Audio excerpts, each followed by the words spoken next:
Welcome back to The Thing About Arsenal. Every Tuesday, we're reacting to the latest games, discussing the biggest news and soaking up all of the best fan culture around Arsenal women. And we want you to join the conversation. So get in touch with us on X at About Arsenal Pod. We're at Thing About Arsenal on Instagram, and it's show at thingaboutarsenal.com on email. Rory. Oh, come on. Come on. Come on. Come on. Chelsea 0, Arsenal 2. Our first win against Chelsea since December 2023, leaving us just 1 point behind them, and you were there. Oh, what a feeling. What a feeling. I've not felt like that for such a long time. It's amazing the euphoria football can give you, honestly. It is, and I think the lows make the highs 100%. better. Well, that's it. And there's no better example. I've had 2 painful afternoons at Stamford Bridge the last 2 seasons. Sockgate. Oh, lest we forget. Awful. The late penalty, Katie McCabe red card, Erin Cuthbert gate that we mentioned last week. Hideous. This, even sweeter. For you the deserve pain. this. Thank you. I think you do deserve this. Too. Yeah, I appreciate you saying that. And this is the first time Chelsea have been beaten at Stamford Bridge in the WSL. So what a time to give them a good nice slapping. To tick that off, good slapping. Now, I want to talk to you a little bit before we dissect the game about the atmosphere at Stamford Bridge. Yes. Okay, so how was the sort of pre-game build-up? Because I feel like you've got some very strong thoughts about how Chelsea do this. Firstly, before I go in on Chelsea, I want to start with the positive, which is the Arsenal fans were amazing. Like, the away end was absolutely rocking. Electric atmosphere. And I think you could tell the players really appreciated that. Like, I know the players always come over to the fans at the end. They always thank them, but this felt like really sincere. Like, you helped us a lot in what's a really difficult game. Like, you gave us a lot of energy. And you're in that sort of corner, aren't you? Right by the goal where they sort of shove you in. Definitely, yeah. And it was rocking in there. And 3,000 fans just like took over the atmosphere. It was brilliant to see. It was brilliant to be a part of. The pre-match, Chelsea are really guilty, and I mentioned it last week, for doing this like school disco sort of pre-game. And it's just a bit odd. Like come on. It's shit. It's shit. It's shit. You're being way too polite. It's school disco. Yeah. Everyone scream if you hear a song that you like. So the end-level boss of this was when they played "We Found Love in a Hopeless Place," and the guy did the whoop whoops. Oh no, because I was going to say I'm a big fan of Rihanna. That's a great song, but leave it alone. But you don't do the whoop whoops. Oh. with bad mic technique as well. Whoop like whoops. Really bad mic technique, which meant that like this voice was kind of clipping as it went. No. It's not what you want at all. We don't need to do this. Like, it's a brilliant game of football. Why do we need the sideshow? We do not need the whoop whoops. We I'll don't tell need you the that. whoop whoops. We absolutely do not need the whoop whoops. And you claim that the PA announced that Chelsea are the party club of London. What does that even mean? I know. What does that even mean? Like, the Party Club of London, you'll never sing that? Yeah. What? The Party Club of London, you'll never sing that. It's confusing, to say the least. And I understand you're trying to get the kids involved and try to appeal to a younger audience. But I think this actually risks undermining your product. Like, this was a brilliant game of football. Let's not just make it a circus. It's interesting because I was watching the Man City game yesterday. Yes. Could you hear the music in the background? Because there was clearly a brass band playing the entire game. So this is London City Lionesses. Yes. And again, I was thinking, I hate hearing this when England play, but it was constant. It wasn't, kind of in and out. It was just constant. I was like, is there a sort of concert happening nearby? They picked the music up on. I've seen more and more bands at football, and I don't like it. There's one at the Emirates, which makes me feel a little bit uncomfortable. At pre-match here, there was like a kind of tribal drum band going on, which was a little bit left field. I didn't mind that as much as the kind of school birthday party that was on the go. But that was a little bit odd. Chelsea did redeem themselves. I think it'd be unfair for me not to mention this. At halftime, they did a kind of celebrity lookalike feature. Yes, on the sort of big screen. On the big screen, and they basically went and found people in the crowd that looked like celebs. And it was actually quite good patter. They've had a really good Claudia Winkleman. They put up Scooby-Doo. just cuts to a dog. Great. Great. Nobody doesn't like that. That I can absolutely get behind. So Chelsea may or not be the party club of London. Yes. But there was only one party club of London. Arsenal were having a party. Arsenal were having a party. Chelsea were in their beds. Absolutely. So going into this game, Rory, obviously we are going to talk about the midweek defeat to Man United, but how confident were you going into this? Because we had a couple of big misses. So Leah Williamson injured again, Chloe Kelly still out, Frida Marnham, and then obviously Olivia Smith suspended. So yeah, this is not a game we have enjoyed. So how are you feeling in terms of, are we going to get anything out of this game? It's easy to maybe feel like wise now, but I'm trying to take myself back to Saturday morning. And I think I was more excited than nervous, which is an unusual position for me to be in. And I think it was maybe because of the way this fixture have gone in before. Maybe it didn't feel like, actually, you know what, if we lose a game, it's a disaster. Like going to Chelsea, it's a difficult place to go. Like it's more like it's a chance to go and try and get a scalp, which is exactly what we did. And missing Olivia Smith definitely made me feel a little bit nervous because I think she's been a bright spark of a lot of stuff we've done this season. And it was Caitlin Ford's failed to impress at times. So those didn't make me feel great. And obviously the previous memories of Stamford Bridge obviously didn't make me feel great, but I wasn't like absolutely bricking it because I think that feeling more often comes than not when you kind of feel like you've got something to lose, where this felt like, obviously, yeah, I always hate losing to Chelsea, but I don't feel like it would have felt like the end of the world losing to Chelsea. Yeah, because it's an interesting one where we go with not much to play for in terms of the title, but also Chelsea, I think, throughout the game, we'll talk about how they set up, but I think they were lacking a bit of urgency as well. Oh, big time. And it felt like, have you conceded the title? Which, you know, none of the players would ever admit. Sonia Bonpassel's not going to admit that. Yeah. But it did feel a little bit like, not a dead rubber, because it never is in this game, but a different type of Chelsea Arsenal. It definitely didn't feel like the title is going to get decided today, and that's largely because of what Man City have done this season. It definitely felt different to that. And I wondered actually if that helped Arsenal in a way, because Arsenal started the game really, really well. Like Arsenal were brilliant in the first 10 minutes. Kind of the opposite of what we did against Chelsea and Emirates, or what we've done against Man United recently, where we've started the game really poorly and found a way to build into it. Arsenal started the game brilliantly. And I wonder if for the players, it was less of a kind of, our season's going to be decided by this. This is actually a chance to go and prove how good we are still. Because I do think we are a good team and we need to remember that.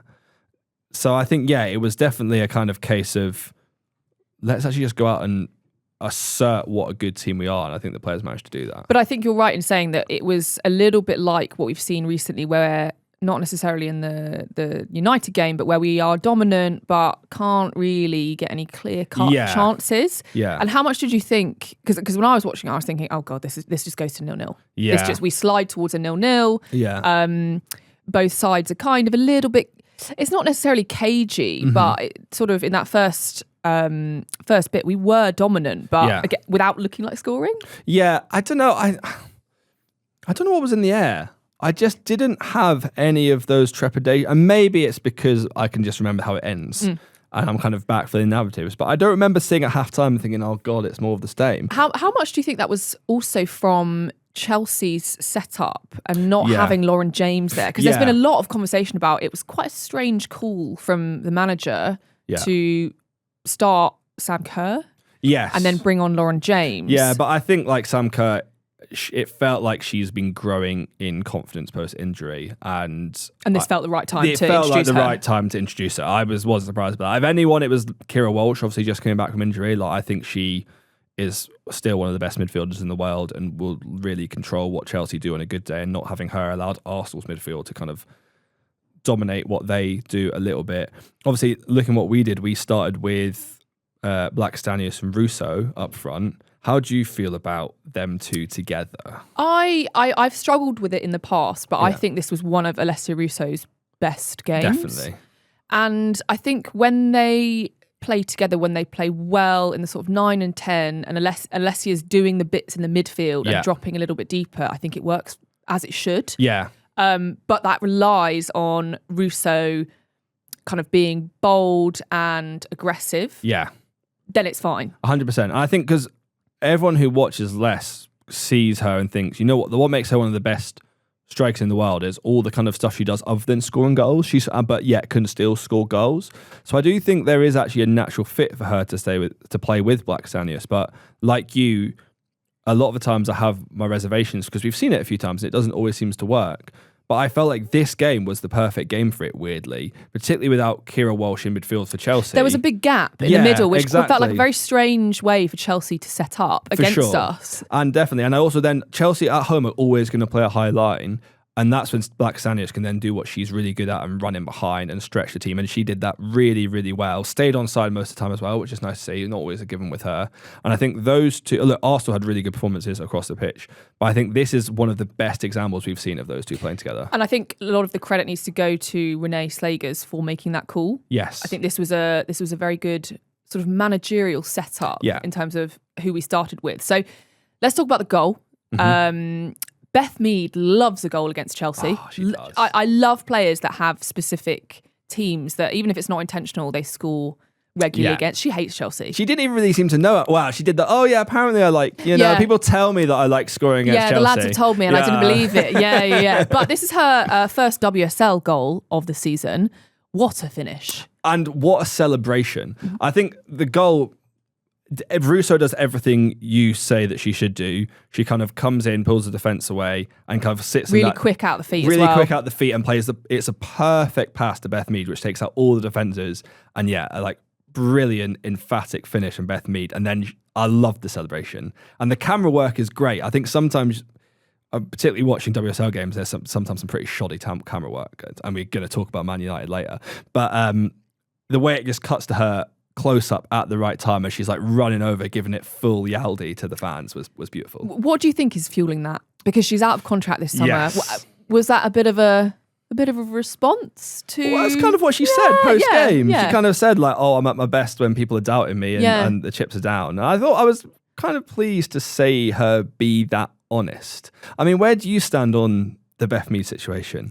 Because it seems to be the narrative of the season. Some people are saying we've got to get rid of her. Some people are saying, actually watch her play. She's been pretty good this season. She's been pretty important to some of the stuff we've done. Like, what do you think about this? I think there's two camps that I sit in. And one is that Arsenal are going to need to go through a transition. Mm-hmm. We are clinging on to a group of players who have delivered success to this club, but we need to phase them out in a way that I don't think we're very good at. Yes.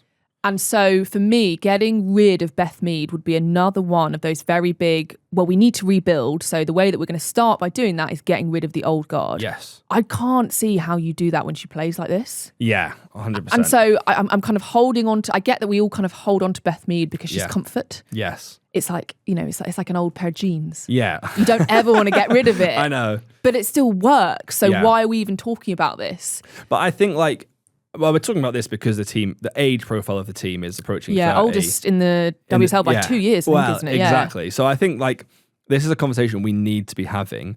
And obviously every person is going to have their opinion on who should stay and who should go. And I think I can understand that. And I'm sure we have our opinions and we will share them over the rest of the season. But I almost think that right now, I know we are in January and we can make a few signings, but it's not really the right market. Right now, it almost doesn't matter that much whether it's Katie McKay, whether it's Steph Catley, whether it's Beth Mead, whether it's Kim Little in the summer that we kind of move on from. Right now, Beth Mead is making Arsenal better. And I know you said she's first WSL goal, but she's had 5 assists in the WSL. She's scored 3 times in the Champions League.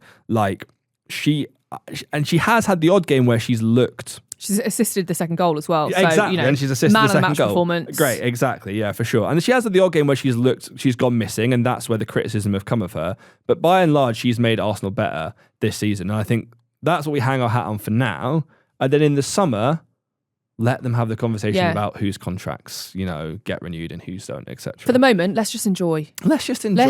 Celebrate that face when she scored the goal. You guys were talking about last week, or a couple of weeks ago, about seeing Kim Little play and how much it makes you smile. Yes. I have the same with Beth Mead. Yeah. I have the same kind of silly, cheesy grin when I see her putting in performances like this because it's comfort. 100%. It's comfort and it's still, fantastic. Yeah. And she assisted Mariona Caldenty for the second goal.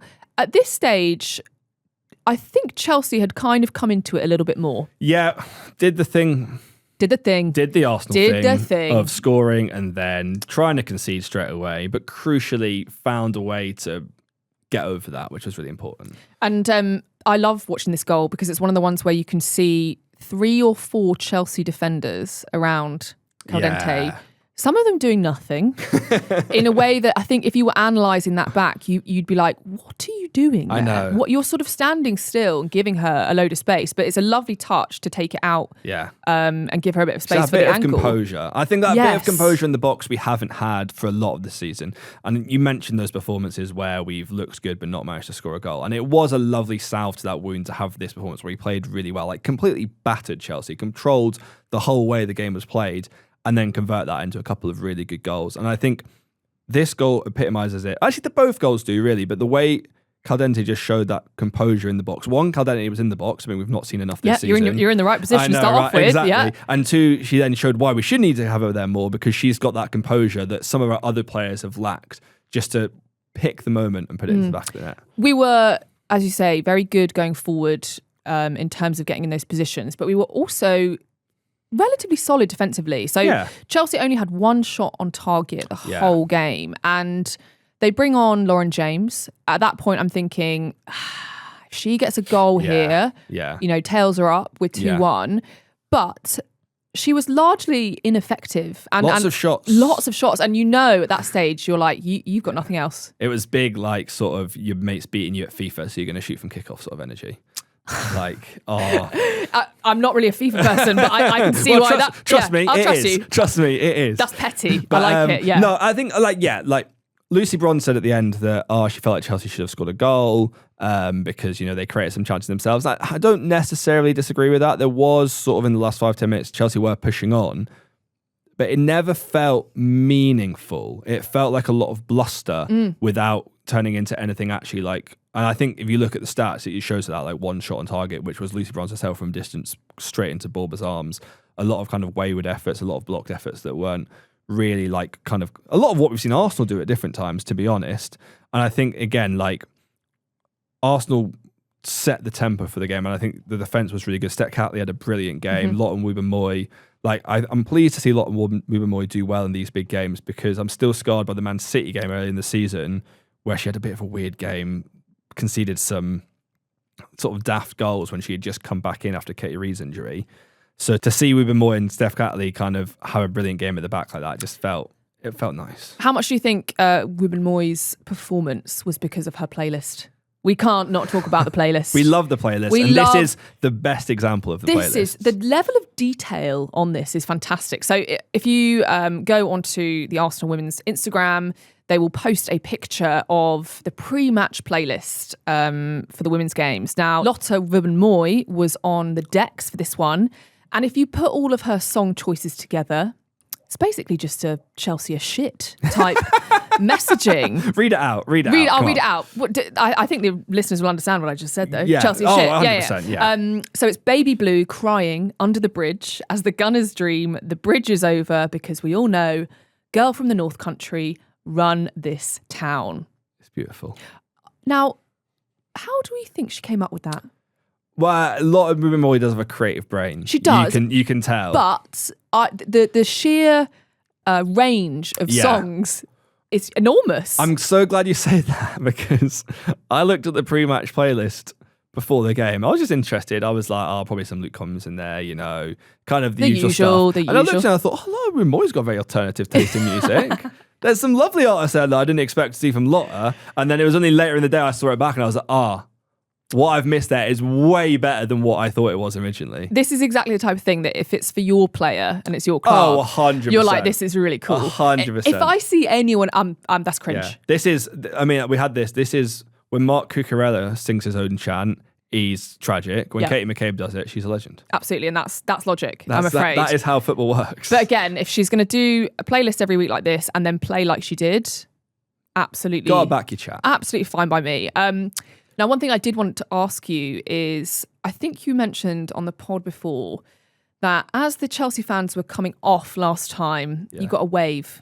Yeah, so it was Erin Cuthbert. That was it. Yeah. No wave this time.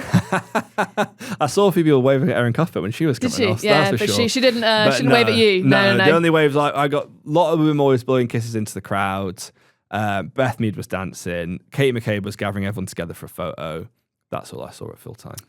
Oh, no waves this time. No waves well, this time. Before we go on then, what's one thing you'd like to forget and one thing you'll remember from this game? So I think the fact we've not mentioned it proves that I've already forgotten about it. In the first half, there was like a 10-minute period where Chelsea had about 5 corners. That was when my anxiety was at the most, because I was like, oh, we've started well and now we're letting this happen. That doesn't matter now. That doesn't matter. So that's irrelevant. behind us. Yeah. And the remember is the feeling when Beth Mead scored. Yeah. That feeling. If you could bottle up that feeling and sell it, you'd be a millionaire. I think that's called drugs.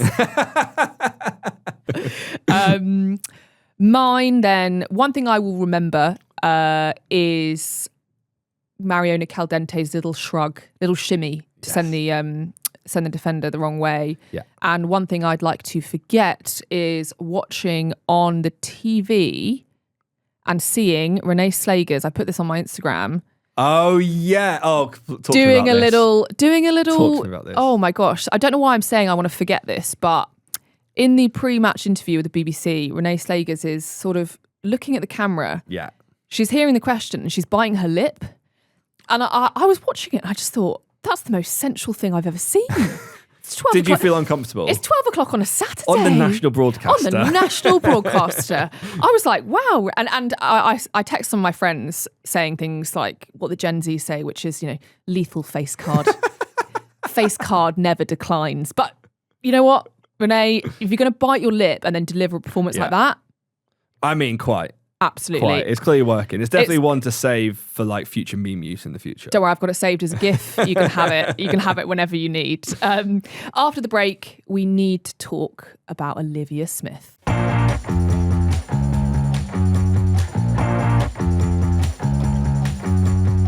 Welcome back to the thing about Arsenal.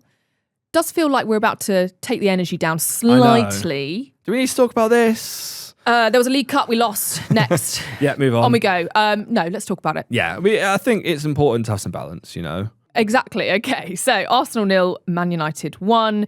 An incredibly frustrating League Cup exit. 2 already 0-0s with Man United. Yeah. We 2 0-0s and then a 1-0 loss is not good vibes. No, Man United, I never want to hear from them, men or women, Enough, ever again. Enough this weekend. It's cursed. It's cursed. But this was proper death of football stuff, this. Yeah. Like, commentator mic issues. A mess. About 2 cameras, one of which had rain on them. Shit weather. Boreham Wood not quite as full as it normally is because the game kicked off inexplicably early after work. Proper end of the world. Let's just pack it all in sort of energy. All in all, just not good evening. And also not a good evening for you, having spoken quite openly about how delighted you were with goalkeeping. I'm just glad we're doing this podcast after the Chelsea game where Borba had a good game because it wasn't great. You were very complimentary of her last time out, but she handed the goal to them. Yeah, really, she did, and I would hope Caldenty might have helped her out a bit there because she did get in and then lose the ball, but ultimately the blame does fall at Borba's feet quite literally in this instance. But I think players are allowed to make mistakes. It's fine. By and large, Borba has still been way more solid than Zinsberger ever was when she came in last season. And she's still finding her feet in this team, in this league. She made a mistake, it's fine. I mean, and I think particularly with Chelsea now, we can just brush it under the carpet and kind of move on. We've forgotten about it already. Exactly, yeah. What was this? I think the League Cup has felt previously like a good kind of distraction. Yeah. But it was one of those games where you've got a really big game at the weekend and it's like, oh, can we just get this out of the way? I know, and I think that the League Cup, I think particularly in the women's team, it always feels like a bit of a sideshow, but I think even more so in women's football at the moment, it feels like a massive sideshow. And ever since the fact that Subway have taken over the naming rights. Well, Katie McCabe called it the Conti Cup on interview. It feels like that's reduced its worth of what it is to win now. You're not a Subway guy? I like Subway personally, but I think the Conti Cup was such a big figure in women's football lore that you take that away, you take away the heart of the competition. So much so that the European sides aren't going to be in it next year. Yeah, it did feel like a kind of frustrating evening that we didn't need. But props to Arsenal for turning it around for the weekend. Definitely, It could have been a sort of slide into a poor performance against Chelsea, etc. But maybe it was that wee bit of just a kick that they needed, to be honest. I do think this Arsenal team are best when they're the underdog. We saw that in the Champions League last season. We've seen that at times in different instances this season. Like, actually, when the chips are down, we play best. So maybe almost it was like, right, that was shit. This is, Let's actually prove how good we are. Olivia Smith's red card, what did you think? That noise that's it, isn't it? Yeah. I've seen him given. Well, sorry, that's such a cop-out. But it's it true. Is though, isn't it? It's a kind of, Because my first thought was like, what are you giving a yellow card for that for? Like, it's a coming together between two players. She's come to try and block the clearance, and they've collided. It happens. Not every foul needs to be a yellow card. And then you kind of, obviously that's with the kind of Arsenal bias, kind of in-game feeling. And then you watch it back afterwards and you hear people talk about it and you kind of go, yeah, like, fine, maybe she didn't need to do that. My litmus test is always, if the shoe was on the other foot, would I be screaming for a red card? Yeah. I think I probably would. See, I'm not sure. I think I would be like, she's on the yellow, isn't she? Yeah. And then I'll forget about it. Yeah. I think that's where I'm at with it. But again, I found Renée Slager's, what do you think of Renée Slager's comments? Because I thought it was really interesting. She didn't try to protect Olivia Smith at all. No, and I actually think this is very refreshing. Okay, good. I have a lot more time for managers who go, I'm not just going to blindly protect my player. Yeah. As you said, it is a little bit kind of, it's not a stone wall yellow card. Yeah. But I think what she's saying is basically, you learn from this. This is an experience where, yes, it's gone against you this time, but take it as something that you learn from. But you've done some digging on Olivia Smith, haven't you? Because as Renée Slager has said, you need to accept the way you're playing and you take the knocks as well, if that's the way you play, which felt quite pointed. Yeah, I think so. And I think, like, why I was surprised that I kind of like what she said. Like, Olivia Smith's a young player. She does have to develop, and kind of putting the onus back on her to kind of learn from this and get better from this, I think ultimately is the grown-up way of doing it. I'm not a grown-up. Neither. I feel protective of Olivia Smith. Mine was like, leave her alone. Yeah. And that was kind of what I expected Renée Slager to say, because she does get kicked an awful lot. Like, you feel it as a fan watching it, but also she's in like the top 90 percentile in the league for most fouls against her. She's won 11 fouls so far this season. So that's almost, or just over 1.5 per 90. So like the stats are backing up what we feel as fans, that she does get fouled a lot. My instinct again was to be like, oi, leave her alone. But Renée is an adult and she did the correct thing. And I don't think it's a dressing down as much as it is I don't think kind of fair reflection on a player who, as you say, gets kicked. Yeah. But also needs to learn that is going to draw behaviour from another side that could go the other way. Last season, Olivia Smith's dad also weighed in on it. See, I feel worried about this because dads getting involved in football is never a good thing. It's not, is it? But actually, like, you hear from, like, I don't know, Aaron Ramsdale's dad and nobody's happy. But actually, I quite like this. This I don't mind. Erling Haaland's dad's all over it as well. I just think parents, you need to stay out of it. But as you say, she does get kicked a lot. Yeah. And the images, we'll maybe share them on socials or something. The images her dad sent are bad. Yeah. Like, she is brute. He basically says something along the lines of, people say that Olivia gets kicked a lot. Well, look at what happens when she gets kicked. And she has pictures of the bruises she has, and they are vicious. I love people who come to arguments like this with data. Yeah. He is not messing around here. He's like, I've done my pie charts. I've done my research. Yeah. My daughter gets kicked, and here is the proof. But then his kind of final line was not like, oh, poor her. It was like, look how strong she is. And I was like, yes, we need more of this dad energy in football. This is the dad energy we need in football. Absolutely, yeah. That I'm fine with. Complaining about, referees and that kind of thing, less fine. Yeah. Olivia Smith was, of course, the club's big signing last summer. Yeah. And the reason I mentioned that is Ian Wright was saying on the Crossways podcast this week about Arsenal lacking big personalities who hold each other to account. Yeah. What do you make of that? Because it's quite a big thing to say. It is a big Wrighty. thing to say. I think he was saying it off the back of Man United, basically being like, Arsenal, they would make a mistake and he felt like players would be like, oh, don't worry, like, good effort, rather than like, no, you need to be better. And I can kind of see where he's coming from. Like, there is a lack of ruthlessness. Because the thing I can't get my head on with Arsenal, right? And we saw this against Chelsea. I do think we're a really good team. We do a lot of really, really good things in the middle of the pitch. What we're not so good at is doing really good things in the opposition's box. And we managed to do that against Chelsea. That's why we won the game. So I think maybe this is what Wright is trying to get to, is that like what we need is the players to get into that and not accept like almost getting it right. Yeah. It's an interesting way of coming at it, because I also see this as, I immediately thought of this as big personalities who hold each other to account when they mess up. Yes. But actually, I agree with what you're saying there, is it's also saying to each other, that wasn't good enough. Yeah. Like, when going forward, you should have passed. Yeah. You should have taken a shot, etc. Yeah. I'm not sure I agree about the personality thing. yeah. Though. That's the bit I'm like, when I think of Arsenal, There are lots of big personalities. I think big personalities. Definitely. And interesting from Wrighty's point of view, because obviously he will have been in that position, but having big personalities who are happy to talk to the press and give interviews maybe doesn't translate in the same way onto the pitch. Yeah, I think maybe, it's about personalities kind of on the performance side of it rather than the kind of media side of it, I guess. Absolutely. Well, she'll be back for the next game, Olivia Smith. Yes. So all good. And as we just said, we don't care about the Subway Cup anymore. We don't care. We don't care. After the break, though, it's Champions Cup time.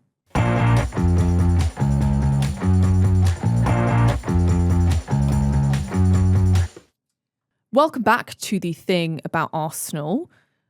Champions Cup.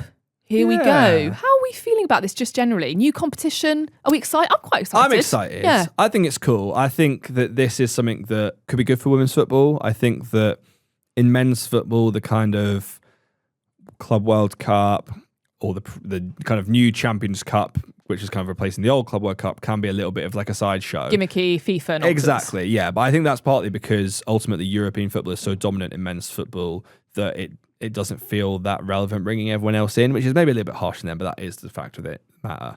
Where in women's football, you've got these two forces in the NWSL in America, and then obviously the European sort of Champions League, WSL, all that sort of stuff. So I think trying to bring these two together in an interesting way is an interesting thing for the game.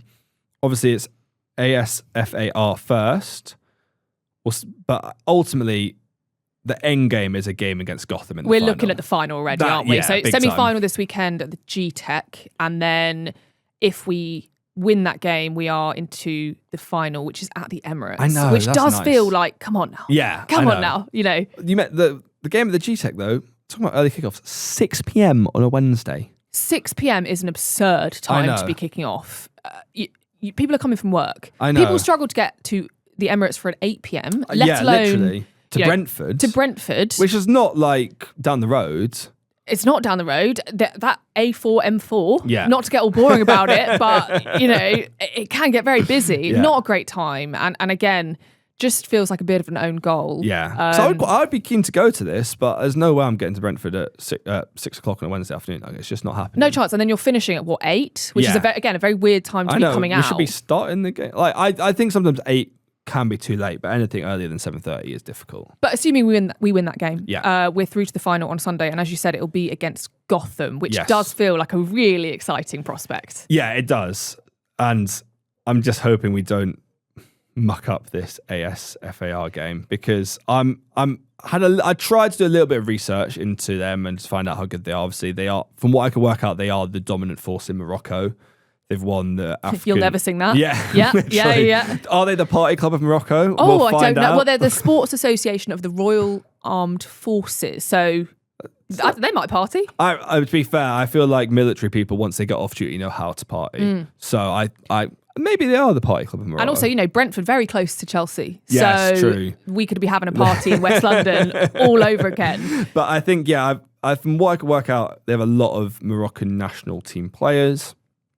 Morocco are okay.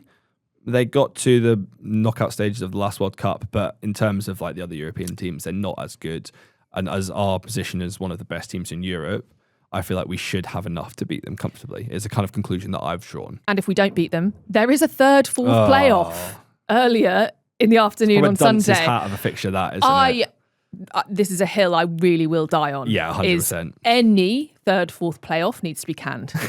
In any sport, in any competition, this is a hill. Yeah. That's what I would run on as my presidential candidacy. Like, no more third, fourth playoffs ever. I can respect that. And I also again, assuming Gotham beat Corinthians, which I think they will, you're playing in the Emirates on the same day as the team we would all love to play against, and you're not allowed to play them. It does feel like a proper humiliation. Absolutely. And Renee has said every trophy is important. Yeah. All trophies matter. I agree with that. I agree with that. Not to mention that the winner of the first Champions Cup will receive £1.7 million.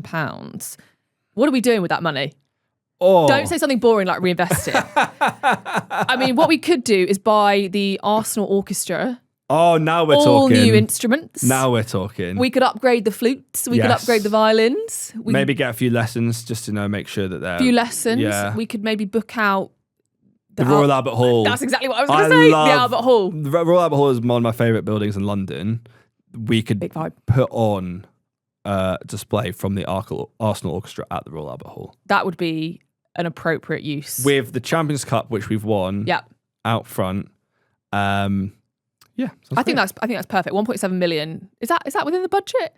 How much does it cost to rent the Albert Hall? Surely, yeah. And with these things, it's all up front per cost because you get it back on tickets anyway, so don't worry. Definitely. I think people would be queuing around the block to see Lotte Wubben-Moy on the violin. Absolutely. One big thing we need, and look, tell me off if I'm getting ahead of myself here, but I think we do need to have this conversation before we go into these two games, just so we know. I thought you were going to talk about the Albert Hall there. No, sorry, carry on. Yeah. If we beat ASFAR, we get to the final, assume we play Gotham. We beat Gotham. Are we calling ourselves world champions? Yes. Okay. Yeah, you are. Absolutely. Again, to your point earlier, when Chelsea do it, sad, tragic, lame. Yeah. When Arsenal do it, fine. Perfect. Okay, so I will happily call us, what will I say, both European and world champions? It's got a ring to it, doesn't it? I think so. Yeah.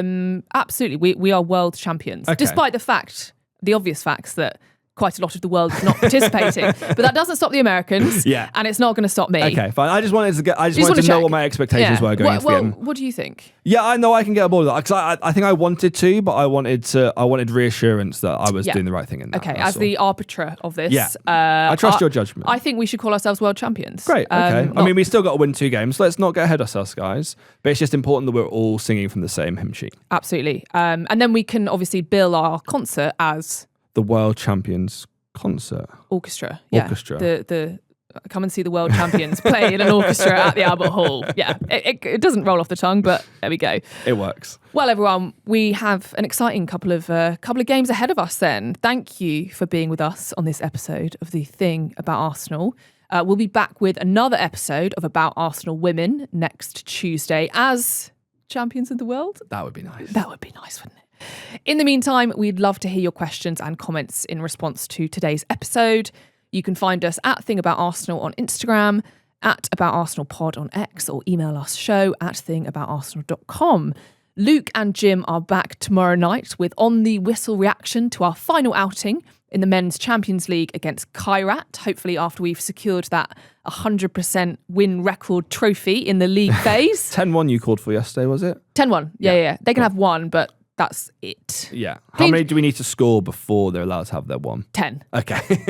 I need a 9-goal difference, and then I'm fine with it. I think that's fair. There we go. Hit subscribe wherever you're watching and listening. We really, really appreciate your support. Rory, thank you for being with me. Thank you. We'll see you guys soon. What a feeling.